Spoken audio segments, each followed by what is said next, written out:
and I'm gonna get a lot of too. But honestly, there could be the way where you put Crawford over. You know, he coming behind his jab, he throwing straight punches, he going to the body, going in up and down.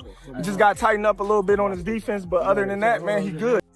In a sport where the pound-for-pound #1 spot is always debated, one of boxing's most feared figures, David the Mexican Monster Benavidez, has finally shared his thoughts on Terence "Bud" Crawford, and it's not a challenge. When Crawford defeated Canelo Alvarez, he didn't just win a fight. He shattered the reign of the undisputed 168-pound king. The fighter who once seemed unbeatable was completely outclassed by a smaller opponent moving up 2 weight classes, leaving fans and experts stunned. Is he on the Mount Rushmore of Hell boxers? Yeah. Yes. Fuck yeah. Yeah? 3-time undisputed. He just beat Canelo. Yeah. The face of boxing. So now you can say Bud is the face of boxing. Greatest of all time, or? Greatest of all time. Yeah. I don't feel like it can never be one great, but he definitely one of the greatest of all time, for sure. As an undefeated multi-time champion, Benavidez knows what it takes to dominate at the top. What he said about Terence Crawford went beyond respect. It was a coronation. In a sport full of ego and callouts, Benavidez, who sees himself as the best in the world, did something rare. He didn't just congratulate Crawford, he put him on boxing's Mount Rushmore, calling him one of the all-time greats, a fighter who achieved a level of history few ever reach.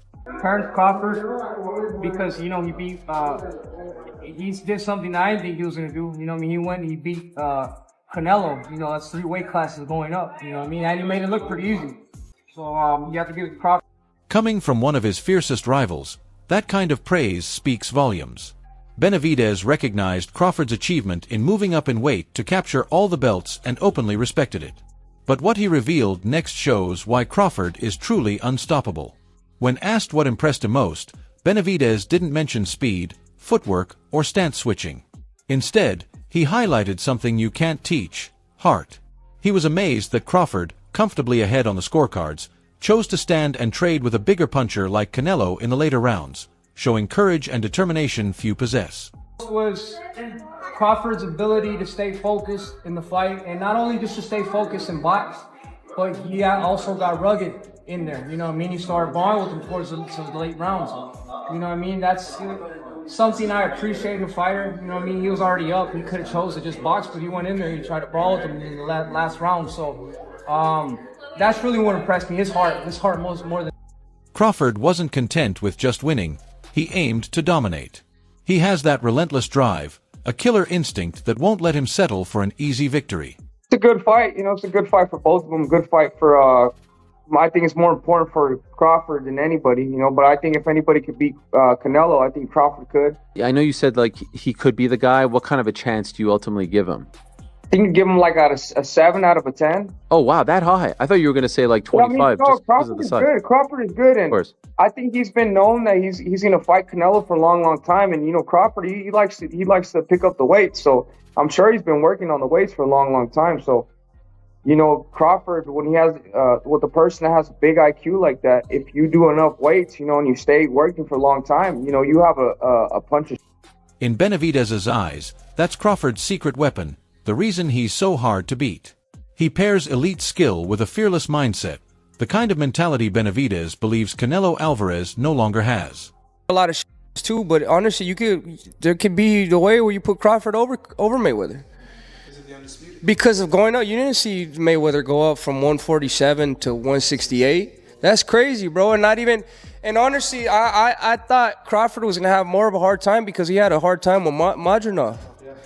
So imagine going up to it. I mean, that's crazy. I mean, but I don't want to take nothing away from Mayweather. Mayweather is the greatest of all time. But I think that was a really big risk that Crawford took, and then he ended up winning. You know what I mean? So you have to give credit to that too. I mean, that's a big risk. That'd be like me going up and fighting Usyk right now, heavyweight. I know that's been kind of hinted. I'm not thinking of that right now. I'm not thinking of that right now. No, but that's kind of like how that'd be. You know what I mean? So you have to, bro. That's a lot of. He has a lot of balls to do that. And not only to go do that to show the world that he's really like that. The praise for Crawford came with a sharp edge for Canelo Alvarez, as Benavidez used it to deliver a brutal critique of the man he's chased for years. After calling Crawford an all-time great, he didn't hold back on Canelo, pointing to what he believes caused not just his loss, but his humiliation, not a decline in skill or power, but an uncontrollable ego. Benavidez said Canelo completely disrespected his opponent and the sport, treating the fight lightly, throwing maybe 10 punches while walking forward, confident his own hype would see him through. His ego, Benavidez explained, made him think he could simply overpower Crawford with one big shot, and that overconfidence was his undoing. Happy that he lost. I kind of felt like that could have been me. That was my moment. You know what I mean? If I would have gone in there, I know I would have beat him. You know what I mean? So I don't want to be a hater, but that's kind of how I feel. But you know what I mean? I give all the flowers to Crawford. You know what I mean? That should have been me in there. That should have been my. If I would have got that fight, I would have been me. I would have been the one getting my hand raised. But like I said, it didn't happen, and that's why it didn't happen, because Canelo knows that would have happened.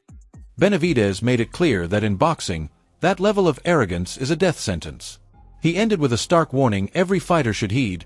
Canelo's ego, the same trait that made him a superstar, was ultimately the very weapon that led to his downfall. Crawford took it way more serious than Canelo, which is kind of weird because, you know, the amount of money that Canelo was making. And I know all these people say, oh, yeah, you know, talking shit about Canelo. I'm not talking shit about him. He just didn't look like he really prepared 100%. He's throwing 10 punches around, or I think his ego is that big that he thought that, oh, I'm just going to walk through him, catch him with a good shot, and it's going to be done. As you can see, Crawford is a different type of fighter. Not only does he have the boxing IQ, he has that dog in him. He was in there. He was brawling with Canelo like in the 8th, 9th, getting the best out of him. Boxing, he's epitome of a great boxer. There's a lot of lessons to be learned in that fight. You know what I mean? If you really want to make something come true and you really believe it, you can make it come true. And then the other lesson is, don't let your ego get the best out of you, and don't think that you don't have to prepare because you're a bigger fighter. You know what I mean? That shit will bite you in the ass. With Canelo dethroned, the boxing world immediately looked to the obvious super fight. Terence Crawford, with his killer instinct, versus the most avoided pressure fighter in the sport, David the Mexican Monster Benavidez. It seemed like the perfect passing of the torch, the new king facing the uncrowned king in a battle for the soul of the 168-pound division, and the hype exploded instantly. But when asked about the fight, Benavidez shocked everyone. He didn't just turn it down, he completely dismissed it, revealing he has zero interest in facing Crawford. His reasoning was just as surprising. He declared, "I'm done with 168, signaling he's finished in the super middleweight division and wouldn't even drop back down for a huge payday against Canelo, making it clear Crawford isn't on his radar. Don't make 168. Is that a possibility? Honestly, bro, my plan is after this fight, I want to go down to 154. Nah, bro. I'm done with cruiserweight. You know, I want to take this opportunity though. Yes, I say cruiserweight. I want to take this opportunity to, you know, congratulate Crawford. You know, he put a hell of a performance. He's up there in the Mount Rushmore of the greatest fighters of all time. And, you know, let Crawford do his thing, bro. You know, at the end of the day, I have no interest in fighting Crawford. I have no interest in going down to 168. I mean, yeah, it's nice that it would be dope winning all titles, but I'm way past that at 168. You know, the only reason I wouldn't even go down to 168 for Canelo. And I'm just being real with you, you know, and let Crawford do his thing. Let him have his, let him, I want to give his flowers, man, because he's a great fighter, man. When there's no other fighter that's coming up from 147 to beat a type of fighter like Canelo at 168, you know, and Crawford, you know, he's one of the greatest of all time. So, you know, I have no interest in going down to 168. I'm not saying that I'm scared of Crawford or whatever, you know, but Crawford's a man at 168. That's his weight class. I'm done. In a blunt, almost dismissive statement, Benavidez shut down boxing's biggest potential fight, saying simply, "Let Terence Crawford live." That's his weight class. By turning his back on the division, the fans, and the fight everyone was waiting for, he left Crawford as the undisputed king. How does the Canelo fight look with Benavidez? Who do you favor? I still got it at 50-50. Benavidez good, but Canelo is, you know what I mean, great. We just got to see the fight, man. We all want to see the fight. Do you think he gets him to the body? Because Booba was landing a lot of body shots. I don't know. That's why I said we got to watch the fight. You know what I mean? It's a different style, different type of fighter. You got two strong fighters going head to head. Is Canelo the only 68 you fight, or would you consider a Benavidez? Yeah, Canelo the only one. But why would he really walk away? Why would a fighter abandon a division packed with the biggest names and paydays just when he's at the top? The answer lies in a part of the story many fans overlook. Benavidez has a troubled, controversial history at 168 pounds.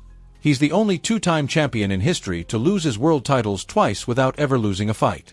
His first reign ended when he was stripped after testing positive for cocaine, and after winning it back, he lost the second title not in the ring but on the scale when he failed to make weight. That division holds a complicated, painful past for him. The cut to 168 pounds is brutal and has cost him dearly, so now the Mexican monster is moving forward.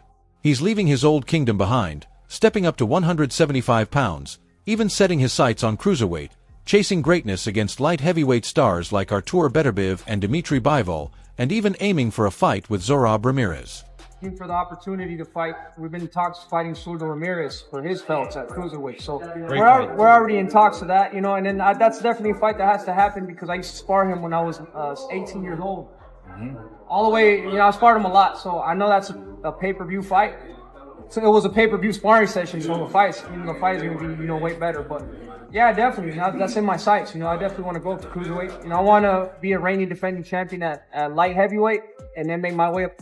He's handing the 168-pound throne to Crawford, a fighter he clearly respects but has no intention of facing. I put 5. That's right. Wow. That's cheating. I love it. That is cheating. That's a heel turn. You the boss. That I love is heel. it. That's a heel turn. I love it. You do that 5. Now, here's the thing. Here's the thing. Wow. Roy at his peak. Just remember this. If Roy would have retired after the Ruiz fight, he would have replaced Sugar Ray Robinson as the greatest fighter of all time. I agree. Right? I but agree. he didn't, and the rest of that stuff is in there, right? So I get it. But Roy at his peak, I think, had a higher peak than anyone on this list. I agree. Okay, Manny Pacquiao, we've all said it a million times. I think he is, outside of Sugar Ray Robinson, I have Manny Pacquiao's second greatest pound-for-pound fighter ever.